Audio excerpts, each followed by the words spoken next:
Permiso del señor presidente, muy buenas tardes, compañeras y compañeros diputados. Primero que nada, me da mucho gusto que en las diferentes participaciones se reconoce que no ha sido por decisiones erróneas del gobierno de la República o por malas políticas públicas el que México enfrente una situación difícil en materia económica y que el mundo atraviese por una crisis internacional. Se ha reconocido que es la desaceleración del crecimiento económico a nivel mundial, sobre todo el de China, el que ha provocado una reducción de la demanda de materias primas, que ha bajado también, entre otros, el precio del petróleo y el inminente incremento ya en las tasas de interés en los Estados Unidos. Lo que sí es responsabilidad del Gobierno de México y de este Congreso es haber en su momento tomado las medidas necesarias para poder enfrentar futuras crisis. Eso provocó que en México se hiciera la reforma hacendaria, que ha logrado que se reduzca en un 50% la dependencia del presupuesto federal sobre los ingresos petroleros, al pasar de cerca del 40% a menos del 20%, al tiempo de incrementar los ingresos tributarios de 8.4% del PIB al 13%, lo que representa un incremento del 50% en 3 años de los ingresos tributarios. Al mismo tiempo, el Gobierno de la República ha cumplido su palabra, y este Congreso así lo ha avalado, de ir reduciendo los requerimientos financieros del sector público, al haber logrado ya para este 2016 ponerlos en 3.5% del PIB e ir cumpliendo la meta para el 2018 de 2.5% del PIB, cuando en el sexenio anterior tuvimos un promedio de 4% respecto al Producto Interno Bruto.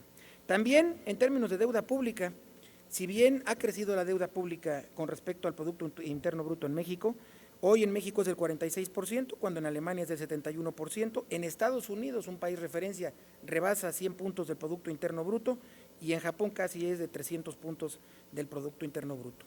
Pero ¿qué sí se ha logrado en estos años? Por ejemplo, empiezo a dar algunas estadísticas y puntos que pueden avalar esta posición. México ha crecido, gracias a las reformas económicas, 17 posiciones en desarrollo del mercado financiero según el Foro Económico Mundial, 6 posiciones en materia de infraestructura y preparación tecnológica, 4 posiciones en la eficiencia del mercado de bienes. También en México se ha logrado en tan solo 3 años disminuir por primera vez el costo de la energía en nuestro país, con una disminución de 3% en los precios de las gasolinas y el diésel. Han decrecido en estos 2 últimos años 4% las tarifas eléctricas domésticas. Y también el crédito ha crecido de una manera importante en estos últimos años, incrementándose en 5.5 porcentuales con respecto al PIB. También las tarifas telefónicas han bajado en México, 41% en tarifas de larga distancia internacional, 17% en tarifas de telefonía móvil, y se ha eliminado el costo de la tarifa de larga distancia nacional.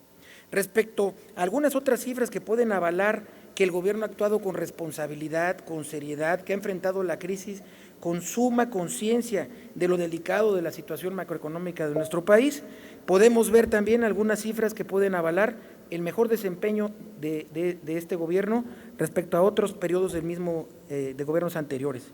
Se han creado cerca de 1.800.000 empleos en estos primeros 3 años de gobierno, contra 600.000 de los primeros 3 años de gobierno del sexenio anterior. También la inflación ha estado en estos 3 años en un promedio de 3.4% y no llega ni al 3% en el primer mes de este año. Las reservas internacionales han crecido 15% en promedio anual, la inversión extranjera directa 34%, y los CETES se encuentran en sus mínimos históricos respecto a sexenios anteriores.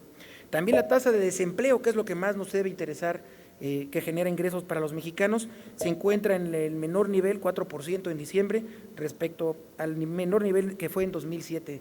Es decir, hemos mejorado el desempleo respecto a 8 años para atrás, y al mismo tiempo tenemos un crecimiento en el empleo para el mes de enero de 3.8% anual. Y lo que también nos debe importar mucho, que son los salarios.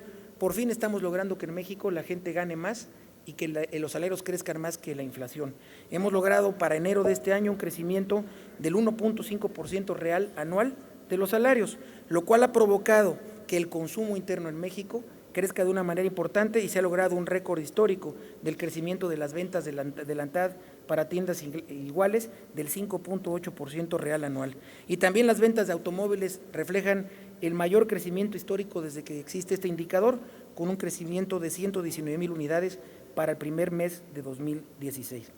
Respecto al crecimiento económico de nuestro país, Si bien no hemos alcanzado las metas que nos hemos propuesto, respecto al crecimiento en este entorno internacional difícil que han tenido otras economías, México refleja resultados importantes. México ha crecido a la par de lo que ha crecido Estados Unidos, muy por arriba del promedio de Latinoamérica y muy por arriba también de otros países como Brasil y Rusia que han decrecido.